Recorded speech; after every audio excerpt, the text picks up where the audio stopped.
சும்மா ஒரு 1/2 நிமிஷம் இந்த போடுறேன் பாருங்களேன். 500 ரூபாய் கேஸ் சிலிண்டர் வழங்கப்படும். அதே போல பெட்ரோல் 78 ரூபாய்க்கு வழங்கப்படும். அதே போல டீசல் 62 ரூபாய். விவசாய கடன் ரத்து செய்யப்படும். லிஸ்ட் பெருசா போய்கிட்டு இருக்கு.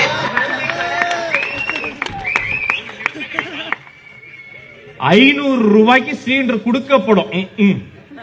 2024 சொன்னாங்க. எவ்வளவுமா சிலிண்டரு? 1000 ரூபாய். 2வது மாடியில ஏத்தி வைக்க இன்னொரு 200 ரூபாய் சேர்த்து கேக்குறாங்க. 75 ரூபாயாமே பெட்ரோல். 75 ருபீஸா? பெட்ரோல் எரியாது. இதை கேட்கும் போது வயிறு எரியுது எங்களுக்குலாம். ஏம்பா அப்புறம் சொன்னாங்களே, கல்வி கடன் முடித்து வைக்கப்படும், விவசாய கடன் முடித்து வைக்கப்படும். 2026 உங்க ஆட்சி முடித்து வைக்கப்படும்.